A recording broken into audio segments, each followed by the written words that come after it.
మెల్నాసీడ్ rice సోర్లందరికీ నమస్కారం. మీరు చూస్తున్న వెరైటీ వచ్చేసి సీతా మండబుల్స్ అనే వెరైటీ. రైతు మాటల్లో విందాం. అన్న నమస్తే అన్న. నమస్తే. మీ పేరేనా? ఆనందం. ఆనందం. ఇంటి పేరేనా? డబ్బాల ఆనందం. డబ్బాల ఆనందం. మీ విలేజ్ అన్న? తిరుమలాపురం. తిరుమలాపురం. మండలనా? చిట్యాల. చిట్యాల. మీరు వేసుకున్న వెరైటీ ఏంటిదన్న? మెల్లిలో సీత. మెల్లిలో సీత అనే వెరైటీ. మీరు గింజలు ఎక్కడ తెచ్చుకున్నారన్నా? మన ఇది ఆగ్రోస్లో పరకాల ఆగ్రోస్ తెచ్చుకున్నా. నారు నర్సరీలో వచ్చారా, భూమి వచ్చారా? మేము ఇక్కడనే పోసుకున్నాం. ఇక్కడనే వేసుకున్నా. మొలక శాతం ఎంత వచ్చిందన్న? బాగానే వచ్చింది. బాగానే వచ్చిందా? ఓకే అన్న. మీరు వేసుకున్న కాంచి నాటెన్ని రోజులకి వేసుకున్నారన్నా? 35 రోజులు పెట్టిన. 35 రోజులకు నాటేసుకున్నారు. నాటేసుకున్న కాంచి మొక్క ఎదుగుదల కానీ మొక్క కానీ ఇట్లా ఉందన్న? బాగానే ఉంది. బాగానే ఉందా? ఓకే అన్న. ఇప్పుడు మీరు వేసుకున్నాక క్రాపు మంచిగా వచ్చిందన్న? బాగానే వచ్చింది. 16 క్వింటాలు తీసిన. బాగానే వచ్చింది. 16 క్వింటాలు ఏరిళ్ళు. ఇప్పుడు ఎట్లుందన్న? ఇప్పుడు బాగానే ఉంది. ఇంకా బాగానే ఉంది.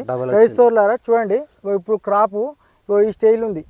మార్చి 10వ తారీఖు, ఇవాళ 9వ తారీఖు. ఇలా ఉంది ఇంకా క్రాప్.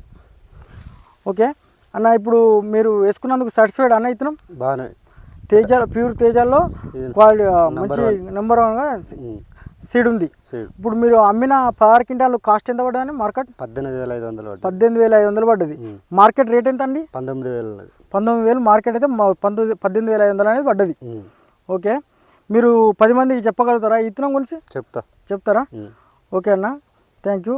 ఇప్పుడు ఈ మెల్నా ఇత్తనాలు ఎలా ఉంటాయంటే 90% జర్మినేషన్ రాంది విడుదల చేయరు. 89% వచ్చినా కూడా విత్తనాలు రైతుకు అందివారు. ఓన్లీ 90% జర్మినేషన్ ఉంటేనే రైతుకు అందిస్తారు. మెల్నా సీడ్ అనేది ఆ క్వాలిటీ మెయింటైన్ చేస్తుంది. మెల్నా సీడ్ ప్రత్యేకత ఏంటంటే రైతుకు క్వాలిటీ సీడ్ ఇవ్వాలి, మంచిగా ఉండాలి అనే ప్రోగ్రాంలు ఇస్తుంది. సీత అనేది మన న్యూ వెరైటీ, బాగుంటుంది. ప్యూర్ తేజ రకం అనేది ఫలువలు బాగా పెడుతుంది. 5-6 ఫీట్లు పెరుగుతుంది. 5-6 ఫీట్లు వెళ్ళి ఆకుకో కాయ లెక్క, గనుపుకో కాయ ఉంటుంది. ఈ వెరైటీ రైతు వేసుకుంటే బాగుంటుందని మా ఆలోచన. మీరు చెప్పగలుగుతారా? బాగానే ఉంటుంది సీడ్. ఓకే అన్న, థ్యాంక్ యూ. నమస్కారం అన్న.